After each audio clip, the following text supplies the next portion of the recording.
की बिहारचे लोक जेव्हा देशाचे रेल्वे मंत्री झाले तेव्हा त्यांनी बिहारला जेवढं जेवढं उरकून नेता येईल तेवढं रेल्वेमधनं ओढून नेलं. ममता बॅनर्जी जेव्हा रेल्वे मंत्री झाल्या तेव्हा त्यांनी बंगाली भाषेतलं दुरंतो हे नाव त्या गाड्यांना देऊन अख्ख्या देशाच्या बोकांडी मारलं. पण आपल्याला अतिजलद एक्सप्रेस हे नाव राम नाईक असताना सुद्धा करता आलं नाही, कारण आपल्यामध्ये एक प्रकारचा असा भाषिक अपराधगंड आहे की आपल्या भाषेतलं आपल्या समाजातलं एखादं नाव आपण जर लोकांना भारतभरामध्ये सांगितलं तर लोक आपल्याला संकुचित, प्रतिगामी, मागासलेले, राष्ट्रविरोधी असं म्हणतील. त्यामुळे महाराष्ट्राचं रेल्वेमध्ये काही बरं करायचं असेल तर आता ठरवून संकुचित, प्रतिगामी, मागासलेलं आणि तथाकथित देशविरोधी जे आहे ते सगळं करण्याची गरज आहे. कारण जे जे या कॅटेगरीमध्ये मोडतं ते सगळं महाराष्ट्र धर्माच्या बाजूच. त्यामुळे इतरांना काही वाटो, उत्तर भारतातल्या नेत्यांना काही वाटो, आपल्याकडे ज्या सगळ्या एनजीओतल्या मंडळींना आणि काही पुरोगामी मंडळींना सुद्धा परप्रांतातनं येणाऱ्या गरिबांचा फार कळवळा येतो. परप्रांतातनं येणाऱ्या गरिबांचा कळवळा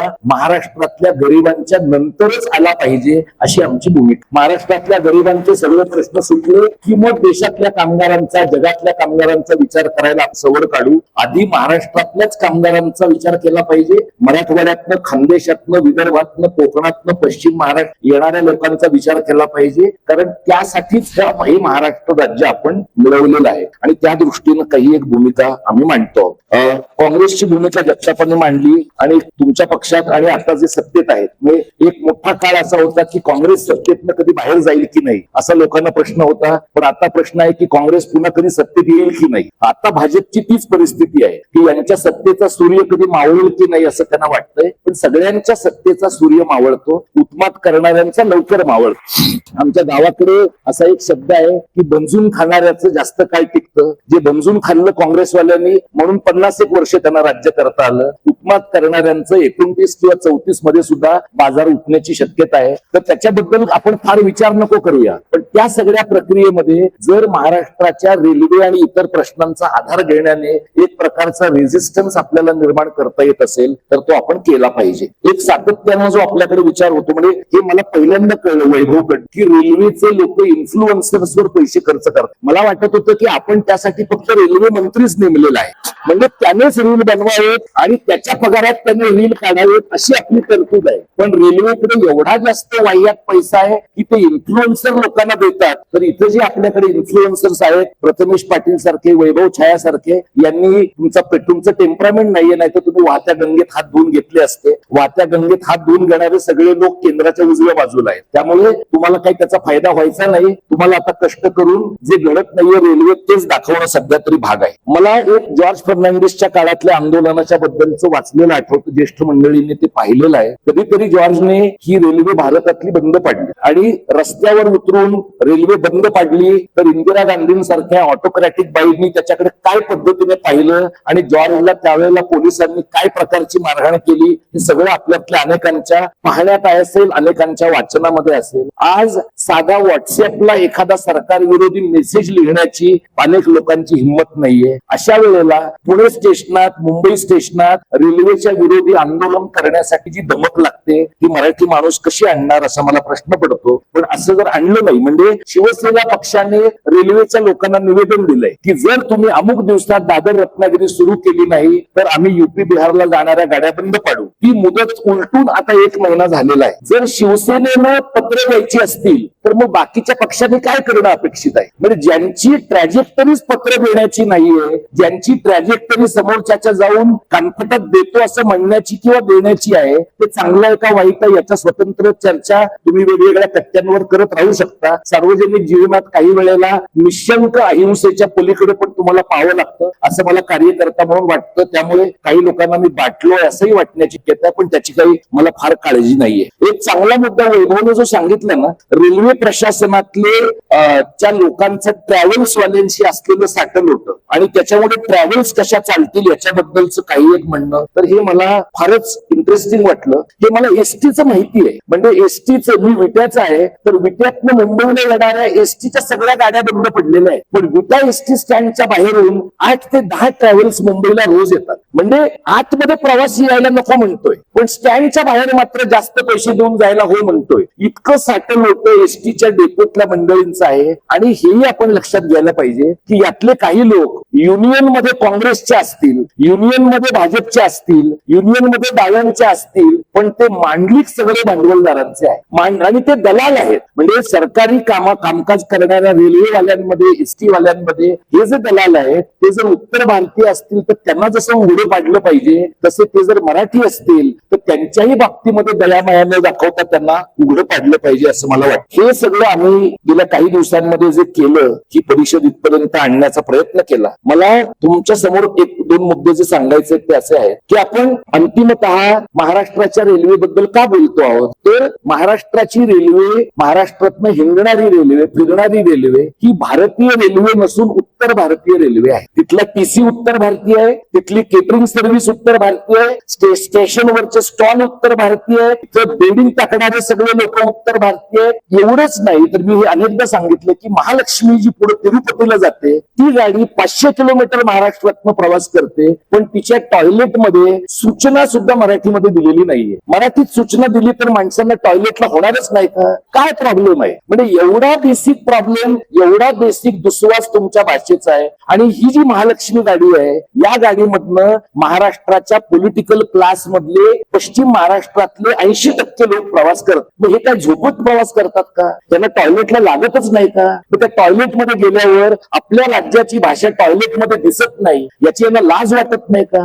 हा जो प्रॉब्लेम आहे तो तुमच्या माझ्यासारख्या 5-50 किरकोळ माणसं, सामान्य माणसं, जी ज्यांचं दैनंदिन जगणं जगत असताना इतर गोष्टी करतात, यांच्यापर्यंत कधी येतं? जेव्हा आपली प्रशासकीय व्यवस्था, जेव्हा आपली राजकीय व्यवस्था आणि जेव्हा आपली अभिजनांची व्यवस्था, ही सगळी व्यवस्था अत्यंत कुचकामी ठरते. मला असं सांगण्यात आलं, मध्ये जेव्हा रेल्वे परिषदेचा आम्ही प्रस्ताव मांडला, रोजगार परिषदेचा मांडला, तेव्हा काही चांगले हितचिंतक मंडळींनी मला असं सांगितलं की आपलं काम मराठी शाळांचं आहे ना, मग हे आपण का करतोय? तर मला त्यांना सांगायचं आहे की मराठी शाळांचं काम हे गाभ्याचं काम आहे, ते केलंच पाहिजे. कारण शाळा राहिल्या नाहीत तर भाषा राहणार नाही, पण मराठी माणूस जर राहिला नाही तर भाषा कोण बोलणार आहे? म्हणजे उद्या येऊन काय तमिळ उत्तर भारतीय मराठी बोलणार आहे का हिब्रू बोलणार आहे? आज लोक उद्या महाराष्ट्रात येऊन मराठी बोलणार आहे. त्यामुळे मराठी माणूस जगवला पाहिजे आणि त्याच्यासाठी त्याच्या पोटाची सोय अत्यंत अनअपॉलॉजेटिकली केली पाहिजे. म्हणजे तिथला हमाल रेल्वे स्टेशनवरचा मराठीच असला पाहिजे, स्टॉल मराठी माणसाचा असला पाहिजे, रेल्वेतले टीसी मराठी माणसं असली पाहिजे, रेल्वे बोर्डामधल्या नेमणुका ज्या प्रमाणात रेव्हेन्यू राज्य देत आहे त्या प्रमाणात लोकांचं झालं पाहिजे, त्या प्रादेशिक समाजातनं झालं पाहिजे. आणि याच्याबद्दल आपण लोकांनी एक प्रकारचा जो अपराध गंड बाळगून ठेवलेला आहे, हा आपल्या सिव्हिल सोसायटीमध्ये खूप आहे. राजकीय पक्षांमध्ये तर प्रचंड आहे. काँग्रेसमध्ये तो दीर्घकाळ होता, त्याच्यामुळे काँग्रेसने उत्तर भारतीयांचं नको इतकं भलं केलं. आता तर उत्तर भारतच अख्खा आपल्या मांडीवर येऊन बसलेला आहे यांच्या जय श्रीरामच्या प्रकरणामुळे. या सगळ्या बाबतीमध्ये आपल्याला जर हिंदुस्थानचं कथन या राज्याच्या सीमेच्या बाहेर ठेवायचं असेल तर उत्तर भारतातनं आपल्याकडे येणाऱ्या गाड्यांची संख्या कमी होणं हा सुद्धा त्याचा एक अत्यंत महत्वाचा मार्ग आहे. म्हणजे त्या गाड्यांकडे फक्त प्रवासाचं साधन म्हणून पाहू नका, कल्चरल इम्पिरियलिझमचं, सांस्कृतिक वसाहतवादाचं साधन म्हणून पण पाहिलं पाहिजे. आणि ते जर आपण पाहू शकलो तर मला वाटतं काही बऱ्या गोष्टी होतील. काही ठराव कच्चे मी आपल्या पुढे वाचतो आणि मग थांबतो. भारतीय रेल्वे महाराष्ट्रातून अन्य राज्यात जाये करणाऱ्या गाड्यांना प्राधान्य देते आणि राज्यांतर्गत रेल्वे वाहतुकीकडे दुर्लक्ष करते. हे वास्तव बदलण्यासाठी केंद्रीय रेल्वे मंडळाने त्वरित पावले उचलावीत. महाराष्ट्रातील प्रमुख शहरे राज्यातील सर्व जिल्ह्यांशी जोडली जातील यासाठी नवे रेल्वे मार्ग तसेच नवीन गाड्या यांची व्यवस्था करावी. महाराष्ट्र शासनाने राज्यांतर्गत रेल्वे वाहतुकीसाठी स्वतंत्रपणे महाराष्ट्र रेल्वे मंडळ स्थापन करता येईल का, या प्रस्तावाची आवश्यकता आणि व्यवहार्यता तपासण्यासाठी तज्ञांची समिती स्थापन करावी. या बाबतीमध्ये थोडं स्पष्टीकरण मी देतो. हे मी अनेक वेळा म्हटलेलं आहे की जर भारतीय रेल्वे ही जर उत्तर भारतीय रेल्वे झाली असेल तर तमिळनाडूला स्वतःची तमिळनाडू रेल्वे पाहिजे, महाराष्ट्राला स्वतःची महाराष्ट्र रेल्वे पाहिजे, गुजरातला स्वतःची गुजरात रेल्वे पाहिजे आणि ते देशाच्या कॉमन इंटरेस्टचे प्रवास होत आहेत तेवढ्याच गोष्टी भारतीय रेल्वेच्या नियंत्रणामध्ये राहाव्यात. याच्याबद्दल आपल्याकडे काही लोकांच्या मनात एक भावना असते की मग देशाच्या सार्वभौमत्वाचं काय. महाराष्ट्र रेल्वे होण्यानं देशाचं सार्वभौमत्व धोक्यात येत नाही, पण भारतीय रेल्वेचं उत्तर भारतीय रेल्वेकरण झालं तर देशाचं सार्वभौमत्व दीर्घकालीन धोक्यात येण्याची शक्यता आहे. त्यामुळे लगेच महाराष्ट्र रेल्वे असं म्हटल्यावर लोकांनी म्हणजे बाहेरच्यांना काही वाटणार नाही, पण मराठी लोकांच्याच अंगावर पाल पडल्यासारखं फिलिंग येतं त्यांना. तर हे एकदाच काढून टाका. आपल्या राज्याच्या नावामध्ये राष्ट्र असं उगाच लिहिलेलं आहे असं समजण्याचं काही कारण नाही. दरम्यानच्या काळामध्ये राज्यातील सर्व जिल्ह्यांमध्ये रेल्वे पोहोचण्यासाठी स्वतःच रेल्वे मार्ग बांधण्यासाठी संघ राज्य शासनाकडे महाराष्ट्र सरकारने पाठपुरावा करावा. राज्याच्या हिताचा विचार करून संघ राज्य शासनाची रेल्वे वाहतुकीवर असलेली मक्तेदारी मोडीत काढण्यासाठी प्रयत्न करावा. केंद्रीय रेल्वे बोर्डातलं उत्तर भारताचं असलेलं बेसुमार वर्चस्व कमी करून महाराष्ट्राला लोकसंख्येच्या प्रमाणात आणि रेव्हेन्यूच्या प्रमाणात योग्य ते प्रतिनिधित्व मिळावं. उत्तर भारतातून होणाऱ्या वाढत्या आणि बेसुमार स्थलांतरामुळे मुंबईच्या लोकल सेवेवर प्रचंड ताण पडतो आणि त्यामुळे गर्दी आणि अपघातांचे प्रमाण प्रचंड वाढले आहे. हे लक्षात घेता मुंबईच्या लोकल वाहतुकीत युद्ध पातळीवर सुधारणा करण्याची आवश्यकता आहे. केंद्र आणि राज्य सरकारने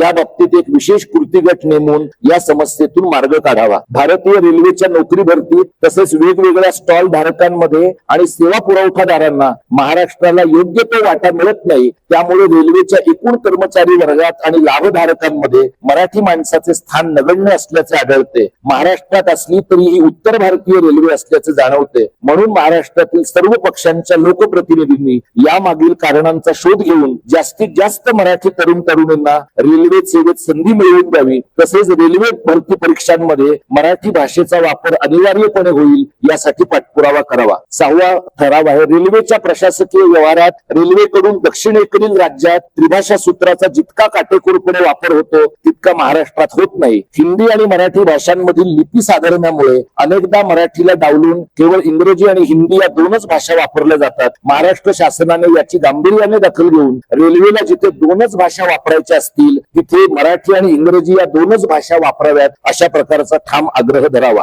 कोकण रेल्वेच्या प्रवासी सेवेचा सर्वाधिक फायदा दक्षिणेकडील राज्यांना होतो, मात्र कोकणवासियांना आजही बस वाहतुकीवर अवलंबून राहावे लागते. त्यासाठी या मार्गावर जास्तीत जास्त गाड्या मुंबईतून तसेच पुणे, नाशिक आदी शहरातून सावंतवाडी स्थानकापर्यंत चालवाव्यात, ज्याचा फायदा कोकणातील रहिवाशांना होईल. आणि शेवटचा ठराव मुंबईतून कोकणात जाणाऱ्या सर्व रेल्वे गाड्यांना दिवा स्थानकात थांबा द्यावा.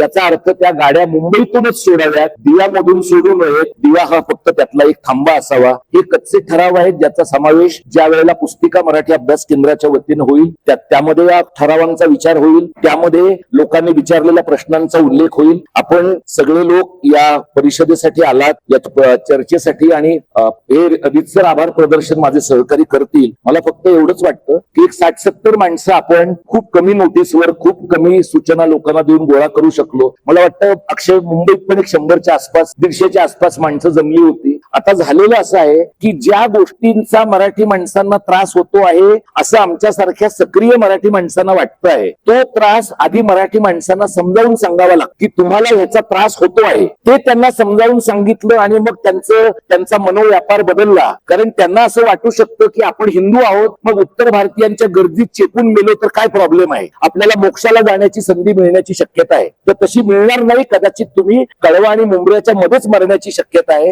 ही जास्त महत्वाची गोष्ट लोकांच्या लक्षात आणून देण्याची गरज आहे. आपण सगळे लोक इथे आलात, पण या रेल्वे परिषदेच्या निमित्तानं उद्या जर पुण्यात काही आंदोलन करायचं झालं तर इथे एक 100च्या आसपास मागे पुढे लोक दिसत आहेत. आंदोलनामध्ये तिथे असलेली प्लाकार्ड धरायला 10 माणसं येतील अशी एक अपेक्षा आहे. कारण साधारणपणे ऐकायला 10 माणसं येतात तेव्हा काम करायला 100 माणसं येतात तेव्हा 10 माणसं येतात. अधिक संख्येनं या मुंबईच्याच वेगाने पुणे पुण्याची वाताहत होते आहे, जास्त वेगाने होते आहे आणि त्यामुळे तुम्ही फार हे शहर सांस्कृतिक आहे वगैरे भ्रमात राहू नका. त्यामुळे फार तातडीने या शहराचं कोयताकरण झालेलं आहे. तुम्ही मुंबईत फक्त एस्टॅब्लिश गँग वर्ल्ड आहे, तुमच्याकडे फार पेरिफेरल गँग वर्ल्ड आहे. त्यामुळे तुम्ही फार कशाचा अभिमान बाळगायचा ते ठरवा एकदाच आणि अधिक ताकदीनं सामील व्हा. दोनच गोष्टी सांगतो आणि थांब. आम्ही मराठी अभ्यास केंद्राचं ऑफिस पुण्यामध्ये करतो आहोत येत्या काही दिवसांमध्ये. आता आम्ही ऑफिस करतो म्हणजे आम्ही काही लॉ कॉलेज रोडला ऑफिस टाकू शकू अशी आमची परिस्थिती नाहीये. दोस्ती खात्यामध्येच कुठेतरी आम्ही ऑफिस टाकणार आहोत. त्यामुळे इथं आलेले जे कोणी आमचे मित्र आहेत आणि इथं न आलेले सुद्धा जे मित्र आहेत त्यांना विनंती आहे की आम्हाला कार्यालय चालवण्यासाठी एक जागा इथं हवी आहे. मुंबईमध्ये अशी विनंती आम्ही केली आणि ज्ञानेश महाराव आणि शिवाजी मंदिरच्या मंडळींनी आम्हाला मदत केली. तिथे आता काम सुरू झालंय.